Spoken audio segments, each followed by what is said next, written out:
Hey guys, I'm Harsimran Kaur. I go by Honey. That's my nickname, given by my mom. And I am an Indian national basketball player, and I play D1 basketball at University of San Diego. And I'm looking forward to inspire all the girls who think, they don't have chances because I'm just like trying to make the path for the people who think they don't have opportunities. That's amazing. I love that. That was inspiring. And how did you get Mm. how did your mom give you the nickname Honey? Because I think that's a dope nickname. Oh, I'm still figuring that out. I don't know. Like people like first of all, like everybody was like, oh, her name should be Simran, not her. I'm like, okay. My dad was like, no, it should be her Simran. So her Simran means remembering God every day. And then I guess when I was a kid, I was sweet. And my mom was like, honey. I'm like, okay, well, I'm not sweet anymore. So, but I'm still going for honey. So yeah. It's really weird. Like when people call you honey here, I'm like, okay. I think it's a really cool nickname. Would that ever be something that you put like on the jersey or anything like that? Like, yo, like this is how I rock out, or is this just a nickname? It's just a nickname. I love to go by Kaur because I think Kaur is like something that only Punjabi people have Kaur. And I feel like there's not any girl who's like Punjabi in Kaur. Like I know there are Punjabi girls, but like I don't know if there's someone who's Kaur. So I think I would rock my name by Kaur. Respect. Yeah. I like that. Um, the last couple of weeks have been a little crazy for you because, I think Yeah. it's crazy because if this ever happened to me, I'd probably cry and be very Oh sad. Your, my your God. Instagram got Trust hacked. me. Like, yo, what happened? Okay. Okay. So this was connected with my TikTok and that's just kind of got into it. And then it's just like they had all the information. And the bad part is that they also hacked my email, the one I've been using from like last 6, 7 years. And I'm like, okay, like there's no way to get it back. So I'm like, gotta start all over again. I just, yeah, it was really sad. But then I also think about that, I can't control it. So I'm like, I can't be tripping about it like 24/7. But I'm like, maybe it's a blessing in disguise. Maybe it's like another opportunity for me to like create something new or different, you know? I just took it that way. But yeah, it sucks. I mean, I built that thing for like 4 years, you And you were know? verified, Yeah. right? Yeah. Yo, So that's that's the why that that's that's the why heart that wrencher. person couldn't that's why that person couldn't change the username. But Oh, yeah, okay, yeah. but they removed the verification mark because they knew that they saw my emails, but they removed it and removed like disabled the account, so he can't even use it. Nobody can use it now. But it just sucks that I gotta like start from zero. Like I was about to reach 10K, but then I'm like, oh no, like it's from zero. So I'm like, okay, So it here's is what it here's is. something I'm just genuinely curious about. Like, what does somebody get out of hacking someone's Instagram? Like, what does that guy get? I mean, he just got my popularity, my followers, that verification mark. I mean, I guess. Honestly, I Uh, have no idea what they would get from that. It doesn't make sense, especially if you can't change the name. Yeah, I think It like doesn't the make people sense. who are verified, like they're just targeted more because they just want to have the popularity because they can't Yeah, do that shit. So no, that's facts. Um, yeah. before we kind of just go into like the whole basketball side, and like, obviously Okay. that's a big part about who you are. I know Hmm. you and G have like a pretty unique story. So G, can you kind of preface this and give us some context on your guys' story and how you first met? Yeah, I mean, so Honey and I first met at the first ever NBA game in India, the NBA India game. They were hosting the NBA Academy women's program. So I came Hmm. there as one of the staff, like assistant coaches, to support the event. That's the first time Honey and I met. And I'm curious, Honey, like what were your first impressions? Because I remember there was a pivotal moment where some of the coaches started playing one on one, and Oh I can no, only imagine what you guys were thinking. Like, who is this guy? Why is he even here? she saw you So play. like, I don't know. Like, I think the first time when you met us, you try to say something in Hindi. I don't know what that was. Yeah. And when I heard you, I'm like, oh no, no way this guy is Indian. Like he don't even know how to like say Indian stuff. And I'm like, well, he is Indian. So I'm like, okay. So that was like my first that was my first impression. I'm like, okay, I gotta talk in English with him. So Yeah. yeah. but like I kind of like I was like it was really crazy that you work in like NBA office or like academy and stuff in New York. So that was like really good to know. So I'm like maybe if I come into Easton somewhere, maybe like I would have someone to like if I need help or something. So that was like good too. No, that makes total sense. And then Yeah. so is the camp where Honey got MVP. That's pretty important to Mm, recognize. Honey dominated the NBA Academy Women's Camp in 2019. yeah. Um, and then we later met in Chicago during NBA All Star Weekend Yeah. for the camp. You were basically one of three Indian athletes selected to travel all the way to All Star Weekend, right? Why don't you just talk a little bit about your story about like how you got into basketball, honestly? Like, how did you get Like introduced to the sport and like from way yeah. back when, before academy? Okay. I was like 8, 9 years old when I like playing basketball. My dad used to play basketball, but like he couldn't like play at the higher level, like not in the national team. Like he was just all university and all that stuff. And my mom on the other side was volleyball player, like the star of India. Like she used to play from Indian national team. And she was like volleyball. My dad was like basketball. And I'm like, you know what? Nothing. I'll just go swimming or something. I mean, I don't know. Like, but then like watching like dad every day, like go and like he had his ACL, so he couldn't like play competitively anymore. But like he would go and coach these little kids and they sucked. They didn't know how to play basketball. I'm like, and then all the guys were there. And like I know you guys heard that story before too, but like it was just the boys. And I'm like, dad, like why there's no girl, like, like why you can't like she was like, oh, like girls like don't do that. Like they don't play basketball. Like you guys like can't do that. I'm like, well, like I don't want to try. Like so he got me this ball and like he bought me these shoes and like little like jerseys and stuff. And I was like really excited because like when you're little, like you have like new things and you get excited and you have new things. I'm like, okay, I'm gonna wear these shoes and jerseys and new ball and I'm just gonna like show off and go play basketball and stuff. So I mean, like that was kind of the thing. And then it got serious when I was like, I think 11 years old. It took me 2 years to get serious because obviously it was hard to like just to like dribble or like pass or even like the cross dribble in legs and then between and behind. And I'm like, dad, like there was a lot of time that I'm like, I don't want to do it. Like it's really hard. Like I literally used to see my dad every day get the hit from like guys and all that stuff, like in playing basketball. I'm like, is it for girls? And then I'm like, no, like I just like realized something. I'm like, I want to be the first one for my family. So that just something like kind of like just came in my mind one day and I'm like, dad, like I want to be serious about it. Like I want to. And then I think 3 years I trained every day. Like my dad had this work at 7 a.m. So I used to wake up at 4:30 with him every day. Didn't even know where I was going. Didn't even know what my dreams were. Didn't even know what WNBA was. Yeah, dad would put NBA sometimes like twice a week and stuff.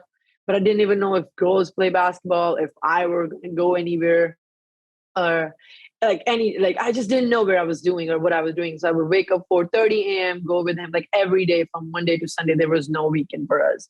And like, like how Indian parents are, no offense to India, but like they're just really strict. So you don't have like a weekend thing. You still like work, work, work. So like it's just waking up early so that people, because like it was really hard. Like if someone would see my dad training a girl because they were like, oh, it's not worth it. That's why like my dad used to wake me up Who would at say stuff like that? just like narrow-minded people around society and stuff, like who just put their girls in a box and say, oh, like when you turn 18, you gotta marry this random guy and all that stuff, and you don't have any more life anymore. I'm like, no, I'm not gonna do that, dad. Like, no.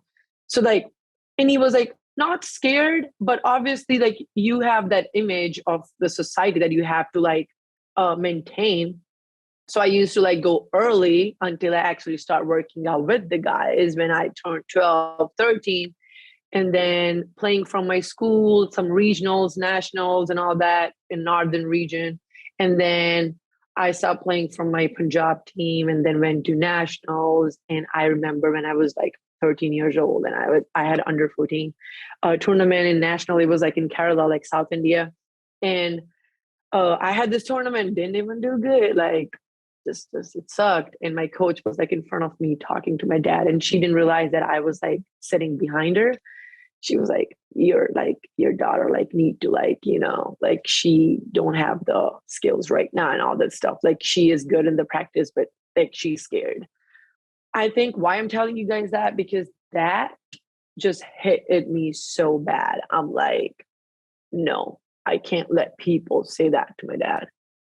Against all the odds. He trained me every day. He was scared what people gonna say. He was scared what society gonna think about him because he didn't have son, So I'm like, no, like that thing just hit at me, and I'm like, I can't let that happen again.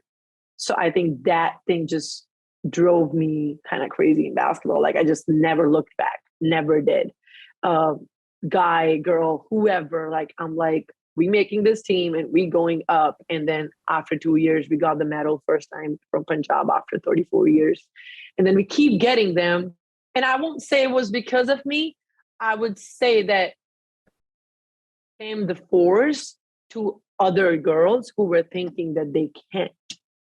So that was kind of my role in India, that I've become the force, or I would say someone who could influence them, that they don't have to be like sit in this box or sit in this room and not do anything. So I think that was like main reason I kind of start playing basketball. That was like the main reason after under 14 tournament, I feel like, oh, you got to get serious. Like that's my goal. Now I know what I'm going to do.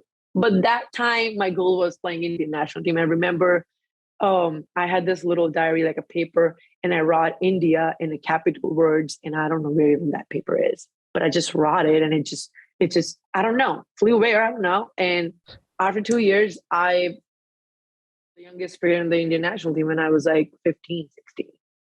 So I'm like, I manifested that. I imagined that every day. I just like, don't just work, but like I just imagine that every day. How is it to feel like wearing that jersey? How is it to feel like this? So, but yeah, I was a little kid. I didn't even know where I was going until I'm here today. Crazy. So at 14, you had a massive turning point.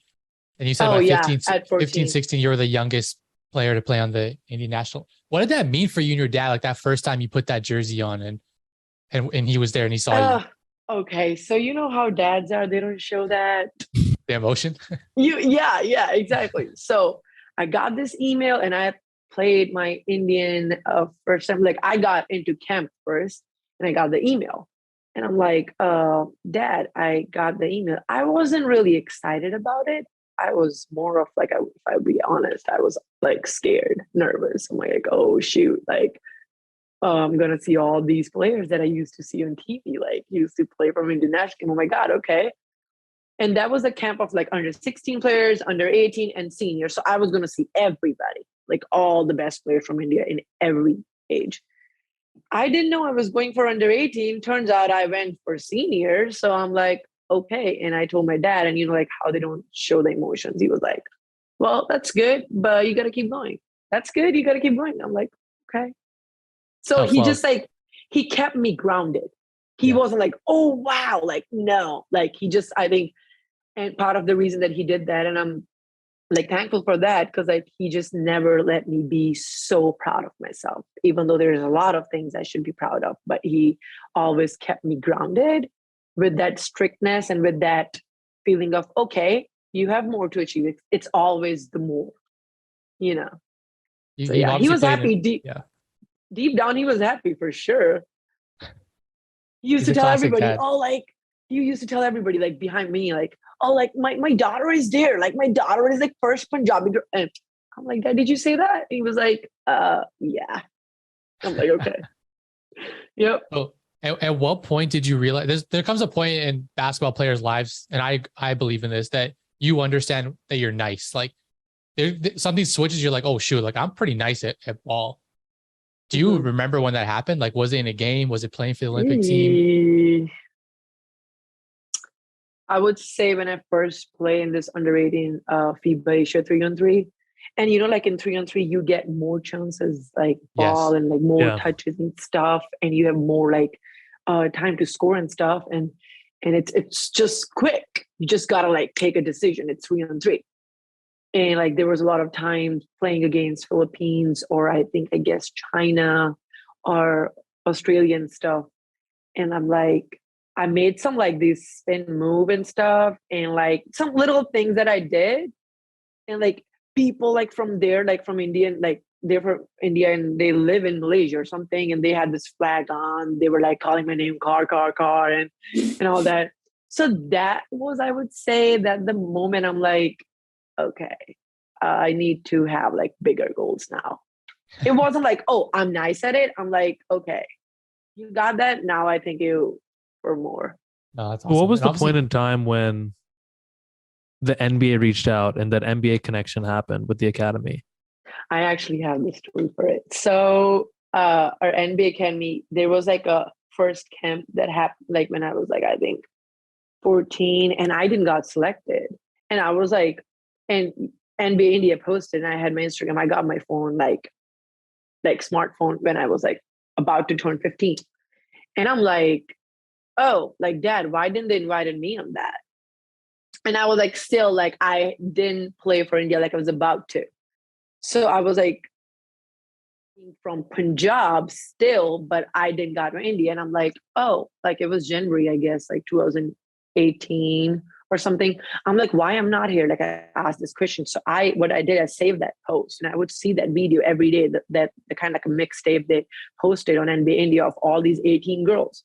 And I played with them and I'm like, what? Like, why not me? Like, why is it like, and I saved that video. I would see every day and I would see like stalk every girl in it, like Coach Blair or Coach Jennifer, everybody. I'm like, where are these people from? Why I'm not there? And turns out after 3 months, I got the invitation. I'm like, okay. So I guess I manifested that too. So I'm like, went there and they had me first camp. For sure, I was scared with this because it was my first time interacting with like former WNBA players, NBA players, and some like really professional coaches. So it was like really nice and getting to know people. And it was like kind of like, I would say my first time interacting with people in English. So like, it was like, I was more nervous about that too. And you know, like how in NBA Academy, people just talk a lot with you and interact with you to get to know you.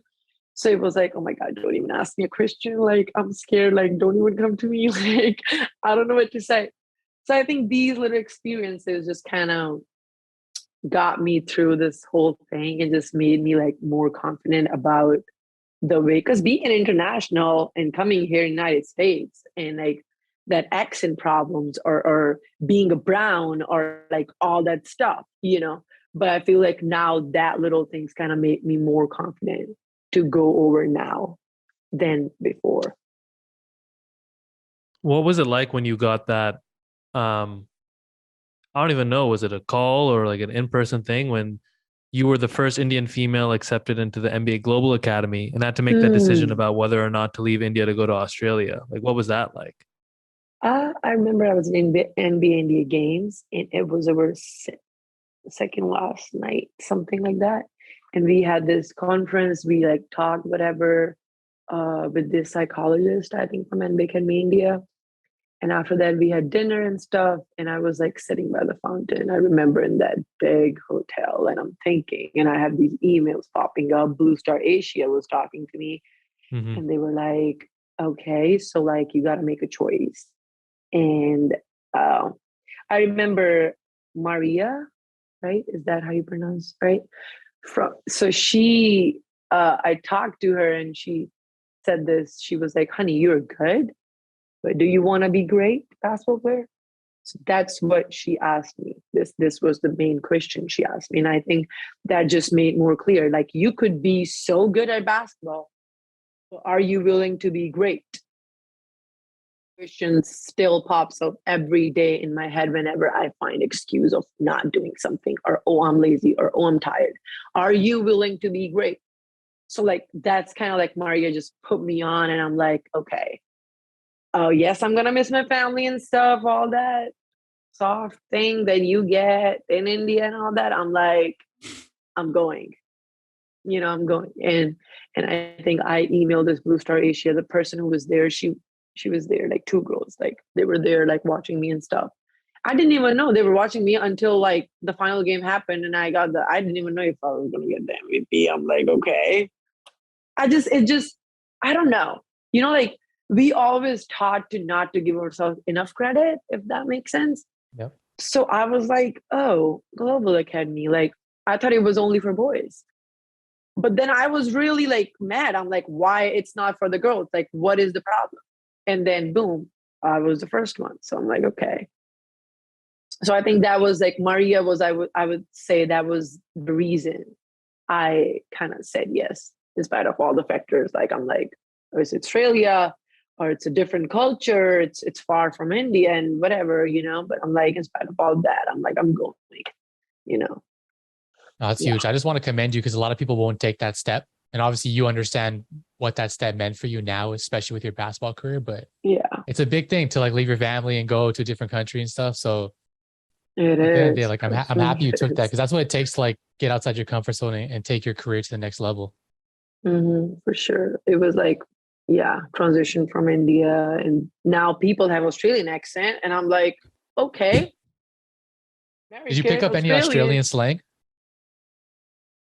I was like, I don't know. It was like not a lot of interactions with people. It was like more like waking up at 4, have weights at 5, and then just we were like always tired. All we need is bed, literally. Like training all the time. And then we had a lot of things. AIS is like, oh my God, it's a really big, like you get to go swimming with the team, you get to conditioning in the pool, you have 5 a.m. weights and you have conditioning there too. Oh, So like, and then I'm like, that's why I was literally training with this Australian team. They're number 2 in the like a whole world after America, I guess, and in women. And I'm like, wow, like this is what takes to be that, you know. So yeah. you got to experience firsthand like the effort it takes, the grind it Yeah. takes to be there. So like Yeah. just really quick, your schedule is literally like starting at 5 a.m. Yeah. It What like was 5 a.m. weights and then 5 a.m. weights. And then we have conditioning like bike and stuff and rowing and all that stuff. Like conditioning, I think it was like every day. And then after that, we have like, I think twice a week, we have this pool workout. We have the medicine balls and we like running and then doing all the stuff in the pool. Like I never did that before. It was like really cool. I enjoyed it. And then there's like other stuff like you get to bike and then you have like practice. And then there was like this whiteboard and they would make this all the goals like, oh, like 42 free throws in a row or let's say floaters or like all that, like all the consistency drills. Like you just gotta get it. You can't get out of the gym when you get it. Like every day we had like a goal. Like you gotta make 23s or 7 threes in a row, and then you move on to other steps. So these little details was like we had to do it every day. Like you can't, like you have to make that check mark on the whiteboard. Like sometimes it was a time that I'm getting 6 in a row and then miss the last one. I'm like, oh shoot, I gotta start all over again. So it was like these little things, being impatient and stuff, like it just like improved a lot. Because like when you know that you gotta get it, like you don't have a choice. So even though you have to start over again like 1,000 times, you have to. Like you don't have a choice. So I think then playing in this summer league in Australia with some of the players in Australian national team, some of them are playing in Santa Clara right now in my conference, and they're really good friends of mine. And some are playing in Portland, some are playing in Stanford and all that stuff. So like a lot of like players I know that I used to work out with, they play here and they also play for Australian national team. So sometimes I see them in going in Asia Cup and stuff. So I did like beside basketball, I did like made a lot of connections, on and off the court, like people from Australia, Malaysia, Japan, or Chicago, or like all like other like now, like it was like just beside basketball. I just like basketball took me a lot of places, but it also uh like helped me making these connections with people. No, Yeah. absolutely. And obviously, like you said, basketball's taking you all over the world. So can you kind of walk us through that a little bit? Like, what was it like going to USA for basketball? Oh, the first time I went was in Tampa. I was like Final Four, and it was like all these like really great basketball players, and we get to watch UConn and Baylor, and then all that stuff, like just it was like my first time like going out of like my country somewhere, you know. A lot of things were happening at the same time. And then after that, I had to go to Malaysia to play 3-on-3 different game, playing 5-on-5, 2 3-on-3. So I think like, and then like I had to like adapt, like adjust really fast in playing 5-on-5, 3-on-3, then Australia, and then being there for like 6 months, coming back playing from Indian national team in Nepal. We got like gold medal in South Asian Games. Then going back and spending another 4 or 5 months in Australia, and then playing somewhere like their own style.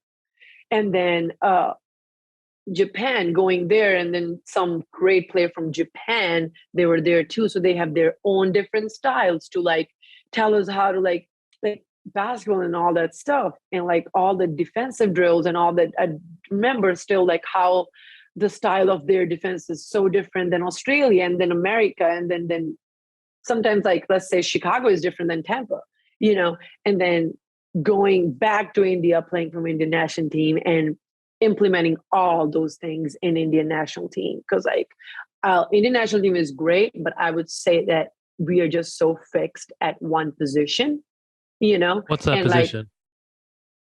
like I was like a tall girl, like go be the scarecrow in the paint, scare everybody away, or like be post and just post up, Right. you know.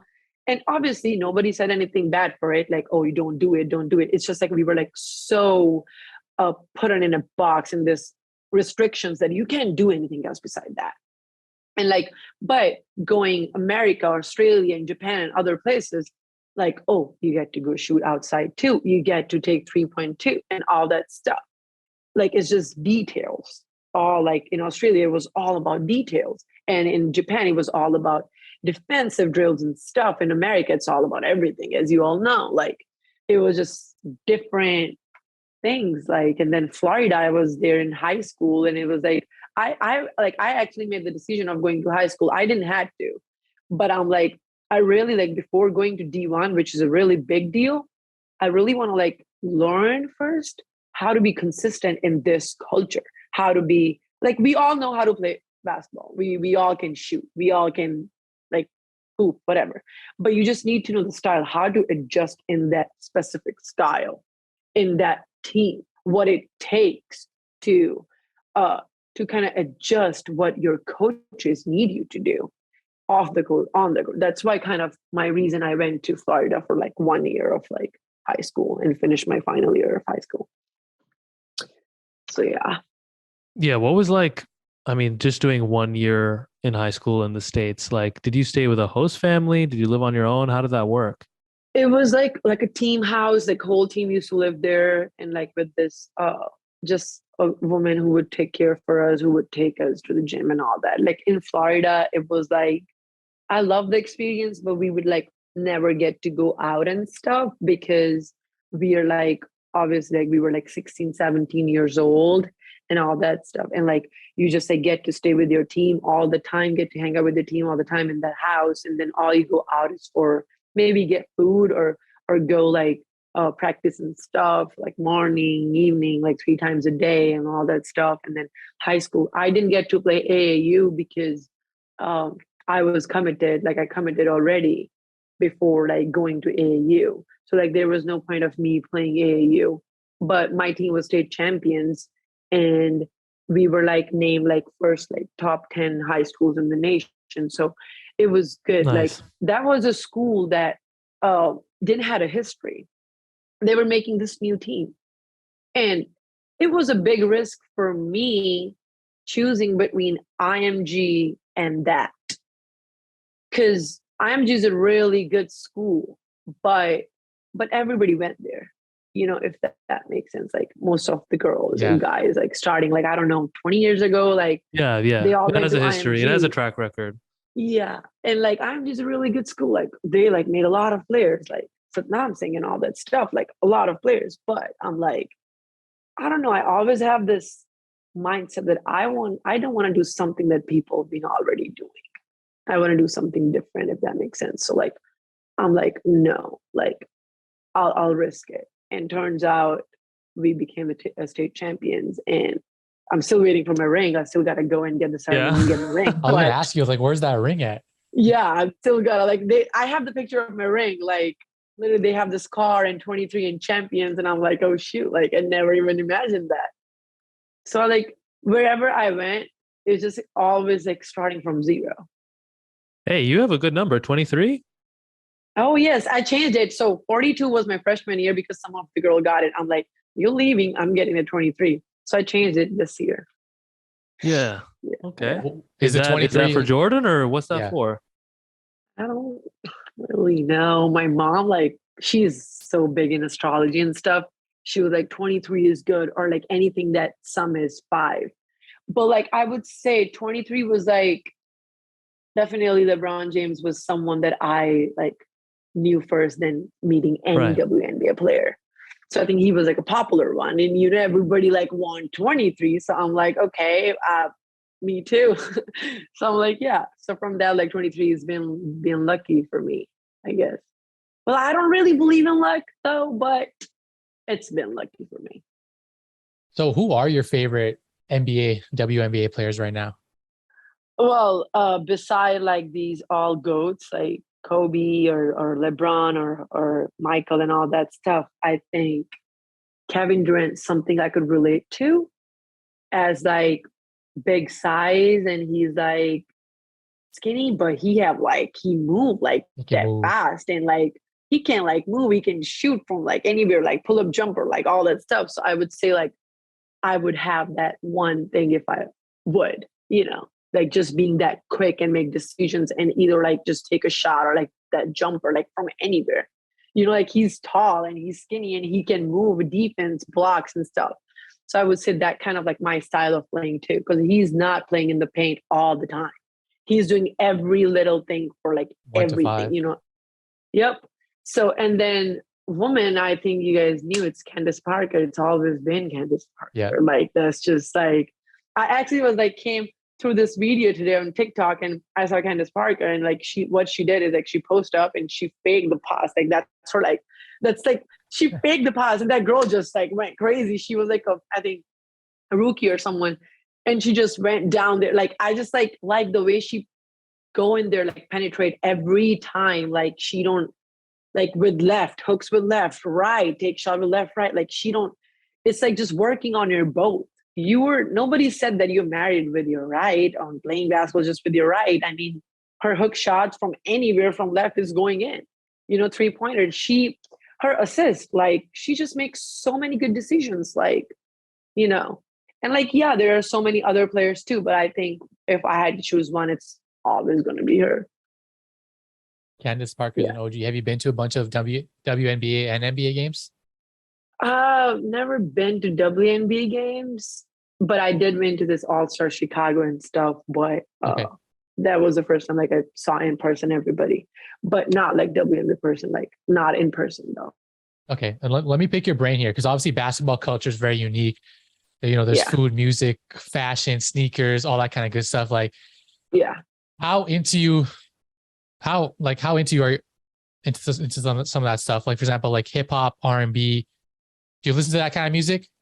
I love the rap, like Lil Baby, Lil Durk, and all that stuff. Drake, like just rap is something that it's either the rap. I do like R&B, but like not really. And like if you ask me something I don't like is country music. I just don't know how these people. I feel the same way, but I know G has different thoughts on that.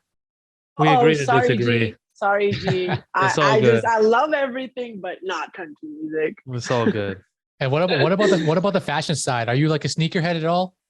Oh yeah, like I've been just like, but right now, like with the budgeting and stuff. But yeah, I'm like like sneaker person, dude. Like love. What you got? Like, what's like the go-to kicks on court?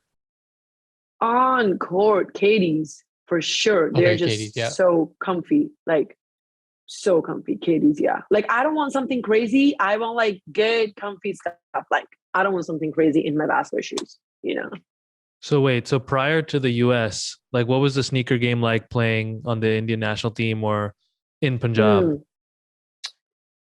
It was never Nike. I mean, nobody was gonna buy me because it's 10,000 rupees. Hell no. But it was like, I guess uh like some, I don't know what shoes I started in. Dude. They were like, I don't know. Well, you guys don't know. It's like a white shoes that we only used to wear on Monday school with this whole white dress. And like, they're not even basketball shoes, but I didn't have shoes. So I had to wear those. So I started my 2 years in those. And yes, I rolled my ankle a lot of times because we didn't even know what ankle braces were like. So yeah. But So I think technically, after that, I was gonna say you started playing basketball in non-basketball shoes. I mean, that time I wasn't even serious about it. Right. But I think the shoe I got was Nike Hyper Dunks, I guess. Yes. And with their shoes, I spent like 3 years with those shoes. And like obviously they were tight, but I didn't tell my dad because, you know. So I had to wear them until I got into NBA Academy and Indian national team and I got some more shoes and stuff. So yeah. No, that's dope. So staying on the India side of things, obviously you saw that we launched India Rising. And Oh yeah. I'm gonna pass the mic right to G so he can kind of break this down for you. But I'm actually just curious, like on the outside looking in, like when you first saw it and saw the Instagram and kind of what was happening, playing on ESPN, like what did you think initially? I kind of did knew earlier because one of the guys, like I just knew that something gonna happen for guys like this India Rising and all that. I just didn't know the name of India Rising, but I did know that something was gonna happen for the men's basketball and stuff and the people who play professional. But I think first thing that I realized when like you guys introduced all the players, like who were like former players who used to play in D1 and stuff, and but like they're like half Indian, but like they're like their parents are immigrants, whatever. And like players from like a lot of places and like NBG leagues, Hawaii, or like this like I don't even know the name of all of them, but like I didn't even realize there were that many Indian players like hooping. Seriously. When and like I saw the whole team. How many were there? Like 12, 10, 11. 11, yeah. And like it was really crazy. I'm like, I didn't even know they all existed. Like didn't even know that. So like that was like really good. And then I'm like, well, if you guys do with the girls, I mean, I'm sure you guys are gonna find like 10 girls from India. Oh, sorry, like half Indians or with Indian roots who are playing here and stuff. But yeah, but right now I think it's just three.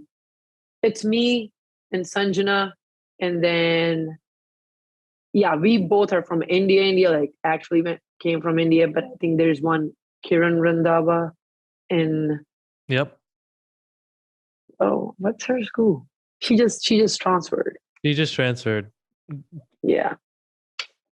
Yeah. So I think it's just I guess it's just we three. Yeah.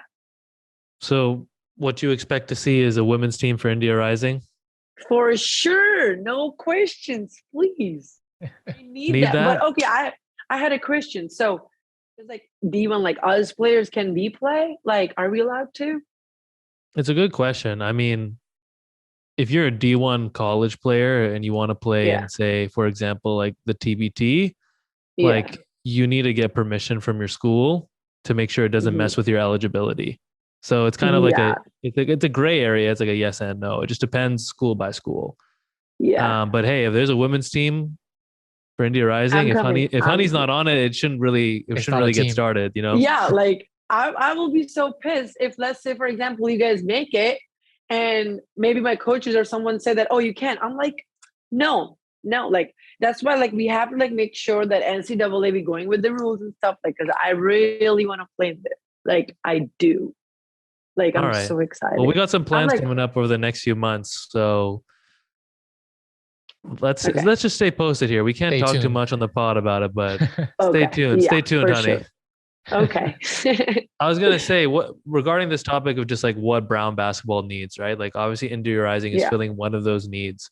Like I don't know, is it a pro league or is it certain developmental camps? Like what do you think is needed to make India the number one basketball nation in FIBA Asia? So like specifically like India country, or are you Yeah, talking about the country. brown community here? India country. With India, first of all, I would say we gotta be like more optimistic about the training and the coaches. And like there's so many great players in India, like Arjun Awadi or Dhyan Chandawadi, if you guys know about that, And I think those people don't get chances to coach the Indian national team because some of them been to this 1980 Olympics, Summer Olympics team. Some of them know actually how it feels to be in that position. Like they already had the taste of it. So I just like, first of all, I just want to start with being the coaching stuff. Like you need to give Indian people, the farmers, Indian national players or Olympic players, the first chance to pick on the coaching and stuff. Because they know how it feels to be Indian and just going in different countries and traveling and play and just making our country proud. Secondly, I would say like this NBA Academy camps made a lot of girls better, like me and like Anne Mary or Sia or other players, Sanjana, like a lot of players. Like I think through NBA Academy, like NBA Academy helped us a lot to kind of like work on our skills off the court and on the court.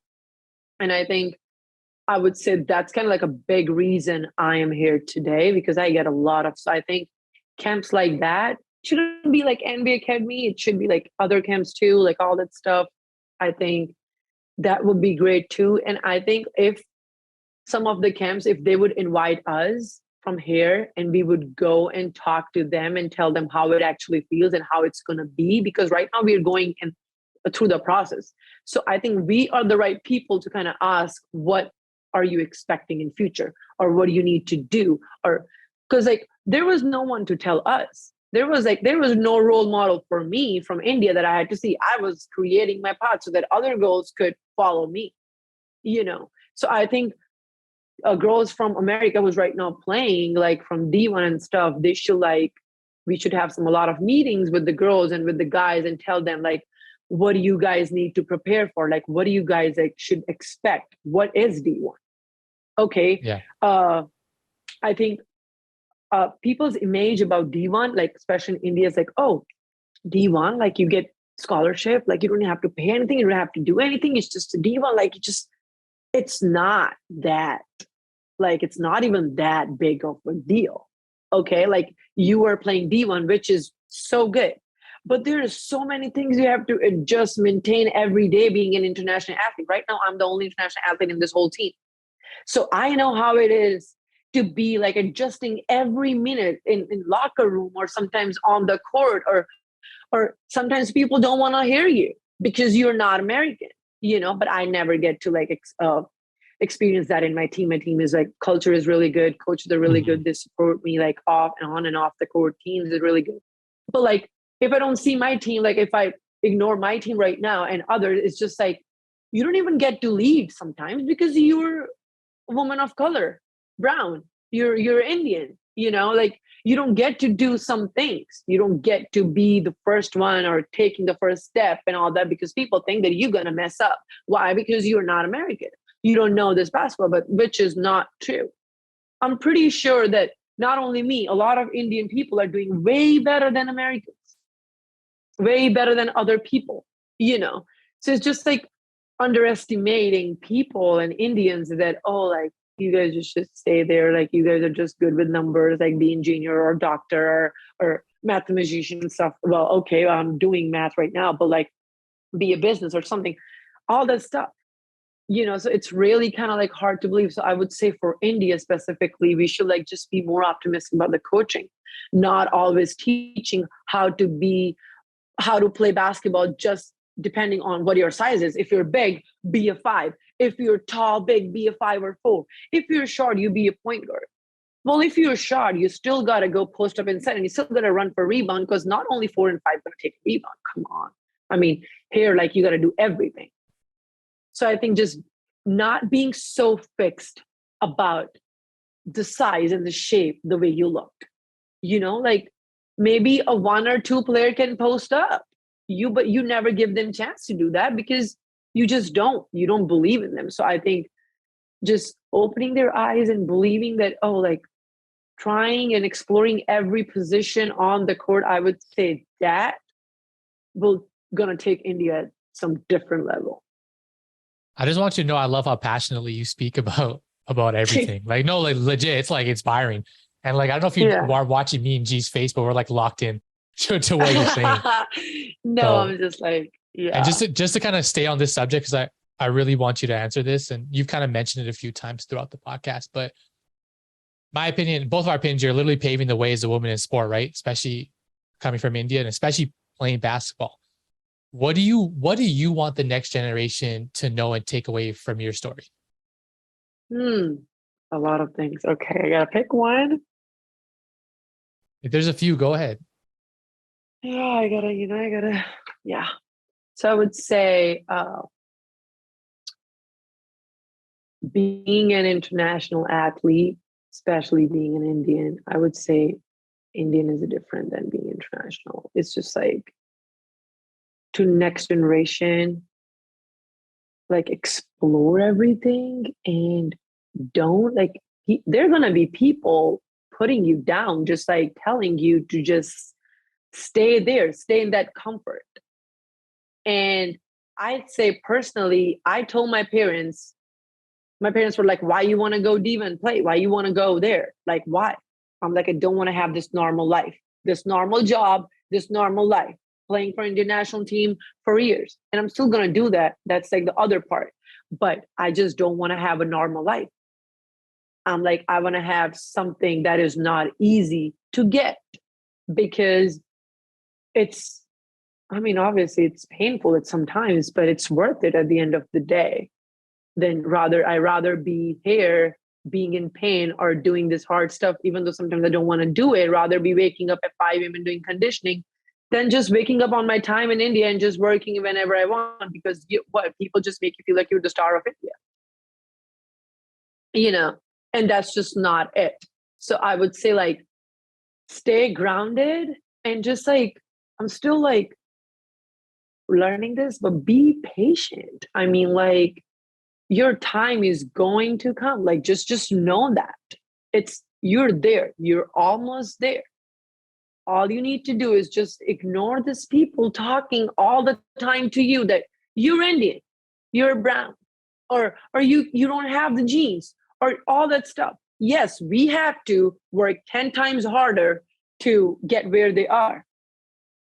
I'm going to just say the same thing that Maria told me. Are you willing to do it? Like you can't be just like, oh, like I'm Indian. I was used to play D2. Now I'm D1. Great, right? D1 athlete. No, that's just not the end of the story. Do you just want that? Just D1 4 years and then get the degree and that's it, and tell your kids that, oh, I used to play D1? No. Do we want that? No, I don't want that personally. I just see people being too proud of hashtag D1 athlete. I'm like, no, that's not how it goes. It's like the effort you put every day, waking up with the same courage that, oh, okay, last night, last day, last practice wasn't good. I got to have the same energy, same thing, all that stuff. Just waking up with the same courage that, okay, today is my day, even though it is not. Like, that's what I would tell the next generation. Just have that belief, just not like get knocked down just because people tell you some stuff, because they don't know how it feels to be like in your shoes. Being international athlete, coming here, adjusting every day. I mean, if I can do it, anyone can, especially all the girls who are not allowed to do this stuff. Especially just the girls. There are a lot of men's brown players that I saw in India Rising. Like, I was like really proud. Like, oh my God, like there's so many. But are there girls? Like anyone who made WNBA or anything? There is not even a G League of WNBA. Sorry, I'm not trying to target anybody, but hey, come on. Like, but like that's what I'm saying. Is it there? If you don't give enough opportunities to the girls, especially women, how you expect us to play WNBA? How you expect us to play professionally when you guys are not even starting to be optimistic about it? That's why like it was for me, it was really hard believing in myself, even though the whole world said you can't, because you're Indian. And that's why like there are some days I don't want to go to practice and I feel like, oh God, I'm tired. But there is no such word tired in my life anymore, because I can't be giving up, because if I give up, the girls who are following me, the girls who are think that, oh, like if Honey can do it and I can't, I'm going to disappoint them. So I can't really give up. Yes, I could fail over and over. Yes, I get it. Here, not like a lot of time in the play and whatever, but like I'm still going to stick with it, because I see what I'm going to be, and it's only me who sees that, not all of them. They don't know what I dream. They don't know what I imagine every day and all that stuff. So I think for me, like if I think and if I believe that I could do big things, not being American, and doing big things in America, I think you guys can do that too. All you need to do, believe, just be patient, just ignore the noise. And I'm still working on it, but sometimes you can't ignore the voice because it's just too much and you just feel frustrated about it. But at the same time, at the end of the day, it's gonna worth it. It's gonna be worth it if you make it against all the odds. So that's just what I see, you know. Yo, that was like 5 or 6 minutes. We're gonna cut the rest of the podcast out, and we're only gonna post that, because honestly, that was so good. Okay. Like, this is what I want to say next, because like you Am I understand, like taking too long? no, you're not. This is so good. You have no idea. Like you understand, like you're the face of change, right? Yeah. Like you're one of those sure. people at the forefront of what's happening that's going to inspire the next like generations of like not just female basketball players, but females in general. So like I said, like your answers are like amazing. That's why we're so locked in listening to you. Yeah, And thank you.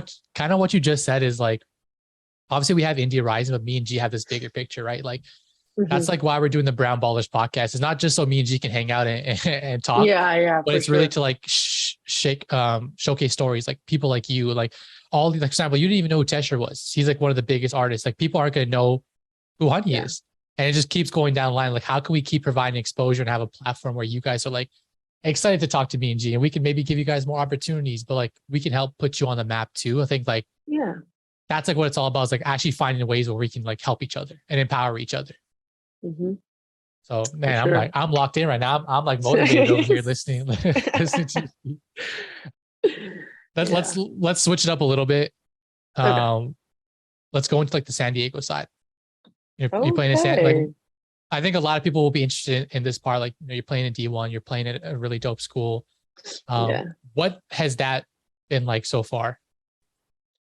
University of San Diego is like, I had a choice to make. It was either University of San Diego or University of San Francisco. And I'm like, so I chose San Diego, and I like never get to visit it because it was COVID. But like I said, everything have a reason. So I think when I got here the first time, I met coaches and the culture was so good. And the girls were like, just so nice. Like the first day I felt like family. Yes, we have odds in the team sometimes here and there. But like, it's just at the end of the day, we're family. And just coming here and playing San Diego is such a great place. Like you could go to the beach anytime. And I'm so blessed for that. But like this team is just like, mean to me so much, and like I just don't want to leave this place. Like I have so many goals, like I can't even say that right now, but I just want to do so many great things from University of San Diego and then think about somewhere else, you know. And in freshman year, I get to learn a lot. I think, being honest, from outside, you learn a lot how that person moves off the ball or like with the ball, without the ball and stuff. So I learned a lot, like just like getting there and just like getting in the gym and just watching them play and whatever. And then I did had a lot of like good games, you know, especially against BYU and stuff. And like I had to like there was a lot of times that I had to guard some 6, 7 people, 6, 9 people, and like it was just like, I realized, I'm like, now I feel like how those people felt when they guarded me, you know. It was kind of like that. But I enjoyed my freshman year, explored everything. I tried everything, you know, played 3, 4, 5 3-pointers or jumpers or stuff like that. And obviously 5 posting up and stuff. And just like learning like their conditioning sometimes, like in season, what our whole thing is like you wake up at 5:30 you have weights, and then after that you have some conditioning in the weights, like at the end, like just finishing off with the versa climber or maybe with the bike. And then so we have classes and stuff till 12:1, and then we have conditioning at the football field at 2, yeah, under the sun. And we're just like, obviously some days you don't feel like it, but I just feel like, again, I'm going to bring this stuff again. It's worth it. And then after that, you have practice of 3-4 hours. And then after that, you study halls and stuff. So all you need is the bed in the night. That's what all I'm saying. You don't even want to socialize. You don't want to even see anyone. You just want to go and get to the bed.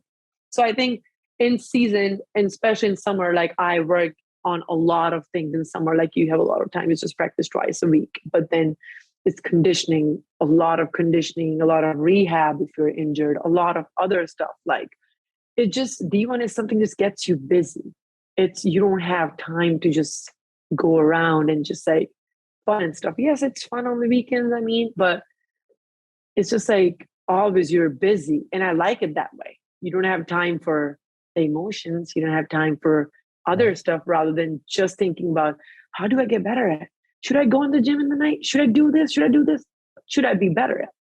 You're always wondering. And every day not going to be a good day. So I think that's kind of enough motivation for you to figure it out how you make that good day and keep chasing that feeling to have that good day, to have that good practice. You're never going to have a perfect practice that I learned from last year. But it's just like how much you're willing to chase that feeling, even though that you know that you're not going to be perfect. But just chasing that feeling is just like another type of a fuel to me to kind of keep myself working, you know? So wait, I think I saw on your Instagram, maybe I was wrong, but like, weren't you training at like 1 a.m. Oh, yeah. the other day? Yeah, I was like shooting and stuff because it was like, I think Friday, Saturday night, I always go like in the night because I feel like in the night it's peaceful, it's quiet, No one's no there. one is there, no one is watching you. I don't have a problem if someone is watching me, but it's just like no judgments anymore. You don't have anyone around you wanna have like a show off or something. You just are you and your songs and just ball, you know. So I think for me, I always want to go like in the night than just go in the day, you know. Because in the day, it's like in summer, you have weights. I'm lifting every day of the week because it's summer and I don't feel like 3 days a week is not, I don't think it's enough. I don't know. Everything I do, I just feel like it's not enough. Especially being Indian, I just feel like 10 times harder, 10 times harder, like 10 times harder. Like you gotta get it, you know, and all that stuff. So I never want to stop working, even though sometimes you drain yourself out. And I do take off days on Sundays. Like on Sunday, I'm not even touching ball. But like from Monday to Saturday, I'm on it, you know, I'm like so on it. Like waking up at 5 a.m., weights, conditioning, and then again rehab, and then again conditioning in the rehab, and then go shoot. And then you have sometimes open gym, and then you sometimes have practice, and then position workouts with coach for 1 hour because NCAA gives an extra hour, and then school and stuff. It's just a lot. But at the same time, it keeps you busy. So it's kind of a good blessing too, I would say. Like I'm just embracing it, you know. No, it's amazing. You're taking it all in. Mm-hmm. When you go practice, when you go shoot around by yourself, like what's like the routine normally? Like, are you putting up a set amount of shots? Yeah, so it's like I start with some foam shooting, obviously, and then after that, I'm doing like 5 spots, and I'm making 20 on every spot, and then I'm moving, and then after that, I start to be consistent. Now, like I finished that drill, so I would go like in 5 rounds in that drill, and then first I'm doing mid range, so this is my mid range thing, and then I'm doing 8 in a rows from every spot in mid range. And then after that, 10 in a rows. And if I don't get 10 in a rows, I got to start all over again. So I got to have it. And then after that, you move to 3-pointer, which you warm up a little bit, like 10 from each spot. And then you got to make 5 in a row from each spot. Sometimes you got to make 3 in a row from each spot. Like, that's why I prefer in the night, or because it's like, you don't have any distractions. You literally just have your songs and stuff. So I think that's where, but then at the same time, in the game, there is not going to be quiet. There's not going to be peaceful and stuff. So sometimes I do like I don't know, like just imagine that crowd is around me and I have to make this. And I have to make these 3 threes in a row and stuff. And then after that, some one dribble pull up jumpers. And then personally, I don't like floaters because I don't think I need to use the floaters because I'm 6'4". But yeah, do that. And then I always finish off with 100 shots of like free throws. And I need to make like 25 in a row. And if I don't make 25 in a row in that 100, so like I have 4 chances making 25 in a row, in that 100. But like, so that's just I stop my drill with. But I think a lot of times like I'm like running and getting the ball off the screen and stuff because like most of the time like my position is like staying in the post in the paint and then just like coming over on the free throw line and then some like either I could get the handoff or I just go all the way in. So it's like that's kind of like my spot which I do in this team. So I think just like making that like more consistent and shooting in a way that I'm going to get the ball in the game is like some things that I kind of do. No, that's dope. I love hearing the routine and like how much work you're putting in. Obviously, so this past year, you kind of just mentioned it. Career high 17 points against BYU. I believe it was in January. You're just a freshman. You're still just technically getting started. Still young, so much time to go. But what can we expect from you this season on the court? And what have you been working on the most on and off the court to prep you for next year? Sorry. I've been working on like a lot of like post moves and a lot of like this varieties of things and like just like go off the dribble or like I'm working on like get the rebounds and then sometimes you don't have the outlet so you have to take the ball. It's just making that quick decisions, working on that quick decisions, and then working on like a lot of like stuff at the post and at like the jumpers and some fadeaway shots because I love fadeaway shots personally, and sometimes also like I'm controlling this year my mind in a way that went to take that fadeaway because if it's 6'9", yes, you take that because I know like I'm good at it. But sometimes it's like 6'2", 6'3", which normally like the heights are in this conference. That's when you gotta like push down and then take a foul and count, like shot and foul. So like all that stuff and like how to be consistent in free throws. Like I'm definitely going to get it because I'm tall and I'm gonna be in the paint most of the time. But at the same time, I'm also like trying to play 4 because I think shooting from outside is something the best thing I love shooting from outside, threes or inside and whatever, like pull up jumpers and all that stuff. And like, so that's what I'm working on in the game, like being like more confident taking them so that I'll be ready for the season. And like specifically for BYU game, like people told me that, oh, like there's this girl, she's senior, she's 6'9" and stuff. I always have this thing when people like talk about other girl in front of me that, oh, like she's good and stuff.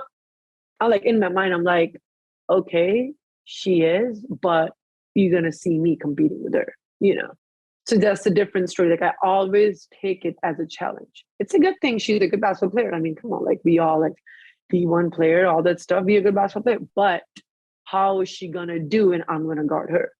I'm not 6'9", but I could guard that 6'9", kind of that thing. And I think I remember in that game, I got in this first 5 minutes in my in the first quarter, and then coach was like, "Honey, like she's 6'9", and I don't have anything else to say. Just gotta get her." And then like on defense and all that stuff, like it was like a good experience because she was senior and I was like a freshman. And I remember her coach asking me, "So what class are you?" I'm like, "Freshman." They were like, "Oh, okay." So it was like a good feeling. And like her parents, her name is Sarah Hampson. Her parents were like 7'2" and 7. Her mom was 7 feet.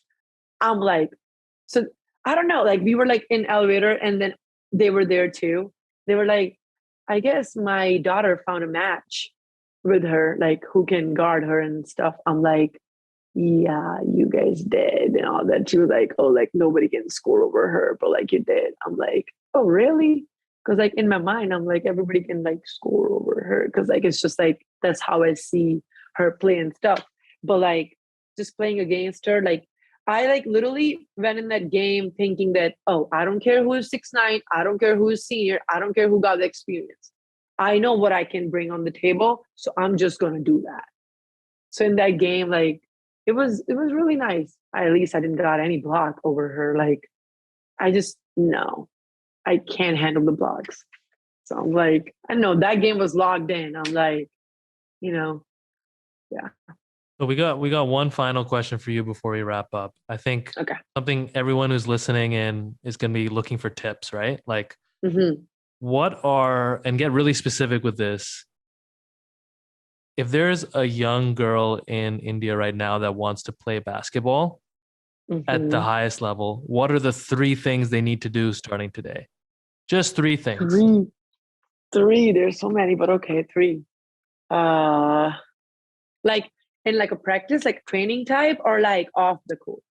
Both. Either or. But you can only pick 3 Okay. things. Okay. Right. Um, I would say uh that you need to train on every position. Be ready to shoot the three even if you're 6'4". Be ready to handle the ball even though you're 6 feet two. Be ready to post up even though you're 5'5". You know, and just that would be the first thing. Second thing, oh my God, there are 3 things. Okay. Second thing I would say off the court, there are gonna be a lot of times you're gonna feel like, oh no, I don't want to do it. I want to go back to that normal life. And there's just one thing gonna just remind yourself that why did you leave that normal life? You know, that's just the question you need to ask yourself. Do you want everything easy or do you want to work to get everything, to earn everything? That's kind of the question you need to ask yourself.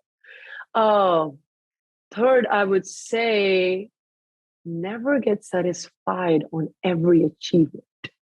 Just always want more, always expect more, always accept all the mistakes for sure. But I would say just always want more because that's something that just gonna keep you grounded. And for sure, make a lot of mistakes because you're not gonna get better until you know that what are you not good at, you know.